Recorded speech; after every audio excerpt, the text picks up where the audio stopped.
Hi friend, তো গরমের দিনে ঠান্ডা ঠান্ডা দই বড়া খেতে কার না ভালো লাগে।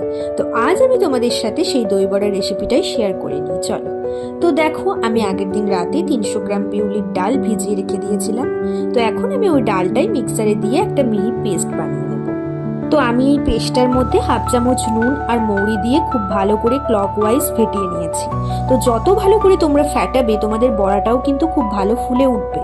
তো এখন আমি এক এক করে বড়াগুলোকে ভেজে নেব, চলো। তো দেখো, আমি কড়াইতে তেল দিয়ে দিয়েছি। তো তেলটা ভালো করে গরম হয়ে এলে বড়াগুলো আমি তেলের মধ্যে ছেড়ে দিয়েছি। তো কিছুক্ষণ পর বড়াগুলোর এপিট ওপিট ভালো করে লাল লাল করে ভেজে নিয়ে আমি একটা পাত্রে তুলে নিলাম। তো দেখো, আমি সব বড়াগুলোই কিন্তু ভেজে নিয়েছি। এবার আমি বড়াগুলোকে একটা টিফিন বক্সে রেখে দিয়েছিলাম। তবে তোমরা এগুলো এয়ারটাইট কন্টেনারে রেখে ফ্রিজে বেশ কয়েকদিন তোমরা স্টোর করতে পারো।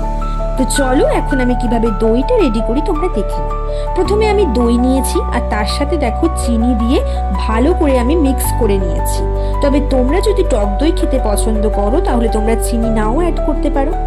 এবার দেখো, আমি গ্রিন চাটনির জন্য ধনেপাতা নিয়ে নিয়েছি আর সাথে দেখো হাফ চামচ নুন দিয়েছি আর 3 থেকে 4 কোয়া রসুন, 2টো কাঁচা লঙ্কা, সামান্য তেঁতুল আর হাফ চামচ চিনি দিয়ে দেখো আমি একটা পেস্ট বানিয়ে নিয়েছি। এবার আমার পেস্ট বানানোর পর দেখো এটা আমি কিছুক্ষণ ফ্রিজে স্টোর করে রেখে দেবো যাতে ভালো মতো সেট হয়ে যায়।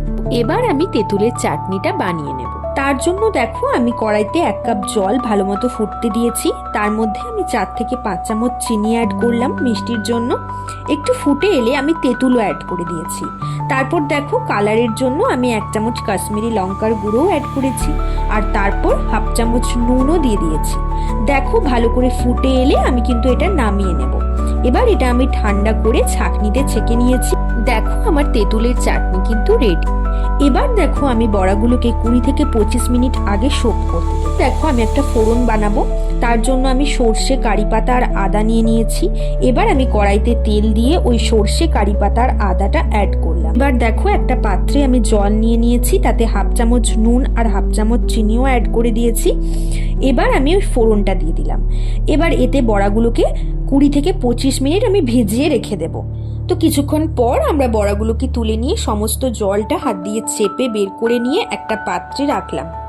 এবার দেখো, বড়াগুলোর ওপর প্রথমে দই, তারপর গ্রিন চাটনি আর তেঁতুলের চাটনি দিয়ে দিলাম। সব শেষে ঝুরি ভাজা দিয়ে খুব সুন্দরভাবে দই বড়াগুলো পরিবেশন করলাম। তো রেসিপিটা তোমাদের কেমন লাগলো জানাতে কিন্তু একদম ভুলো না। সবাই ভালো থাকবেন, টাটা।